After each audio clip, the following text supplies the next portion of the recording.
Once upon a time, there lived a very beautiful girl called Ifenkili. She was the only child of her mother, and as such, she was doted upon. Nkili lacked nothing. She had lots of jewelries and clothes. Her hair was always neat and decorated with cowries and beads.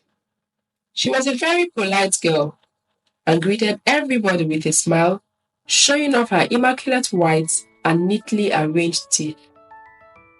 Udara was her favorite fruit, and her mother always made sure it was available. Even though she was an only child, her mother took time to teach her how to cook and do all of the house chores. 2 times a week, Nkili went to the stream to fetch water and fill up the big pots in the house. She was always in the company of Ogugwa, who is also the only child of Nkili's mother's best friend, Ifoma. On those days as she walked down the stream, with her pot clutched under her arm, the girls in the village admired her very colorful waist bead, her beautifully decorated hair, and her graceful steps. Despite Nkili's love for the udara fruit, her mom didn't let her go to the udara tree. One day, when the full moon was out, Ndidiabaka and her daughter Nkili sat outside the compound admiring the beauty of the moon when Nkili asked her mother, "Nne, why did you choose Ifenkili as my name?" The mother replied, "Ifenkili, my precious daughter, you are a very special child. When I got married to your father, for 10 years I could not get pregnant. Everyone called me a man and made mockery of your father, my husband. But he didn't bother because he loved me so much. His mother hated me so much because she believed I bewitched her son. She tried everything possible to make your father throw me out of the house, but her efforts were all in vain. Then she reported me to the men in the kindred. When the men got involved, the pressure became too much on your father. Amechi, my husband, actually started considering marrying another woman. He started seeing me as a bad woman who came into his life to destroy it. Everyone had taken sides with my mother-in-law to throw me out of my husband's house. But only one woman stood by me, Ifoma, my best friend. Ogugwa's mother was our neighbor at that time. She seemed to understand what I was going through. From her story, I derived strength. She had also been childless for a few years after marriage. With Ogugwa's mother's encouragement, I persevered. 2 years down the line, I became pregnant. I could not believe it. Nobody believed it. They all thought I was sick. 9 months later, God blessed me with a beautiful daughter. You were the fairest of them all. All those who called me names started crawling back to make peace. My mother-in-law became a laughingstock in the village. But I made peace with her before she passed on. Nne, why don't you allow me go to the udara tree?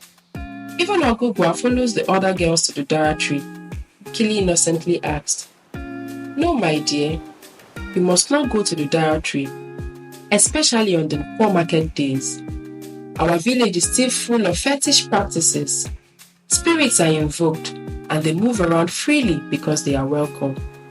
Everyone in the village knows that on afternoons of every Nkwo market day, very dangerous spirits visit the land and pluck udara fruits.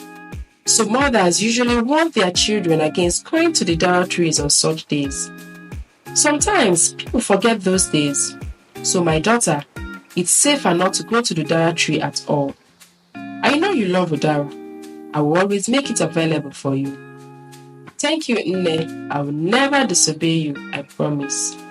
Nkili finished and hugged her mother. Unknown to Nkili and her mother, the other girls in the neighborhood, along with Ogugwa, who was supposed to be like a sister, envied her. This envy made them to plan evil against her. It was an Nkwo market day.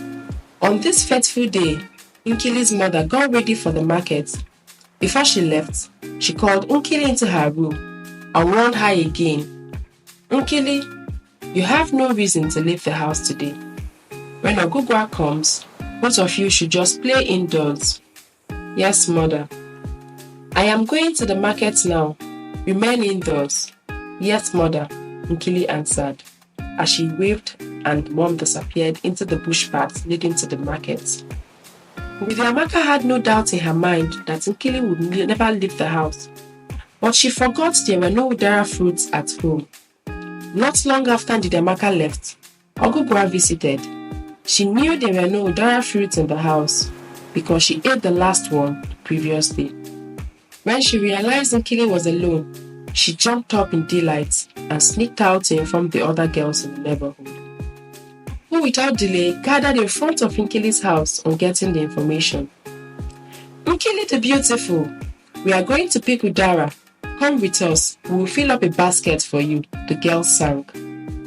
At first, Nkili rejected the invitation, but when she realized there was no udara in the house, she was sorely tempted to go with them. The thought of having a full basket of udara fruit to herself was unbelievable, but she remembered her mother's warning. As she fought hard to resist the overpowering desire to lick udara fruits, the girls continued singing for her, and she gave in and decided to follow them, but to come back immediately. As the girls approached the udara tree, Nkili's mouth watered as her eyes beheld 5 juicy, deep orange-colored fruits dangling on the tree.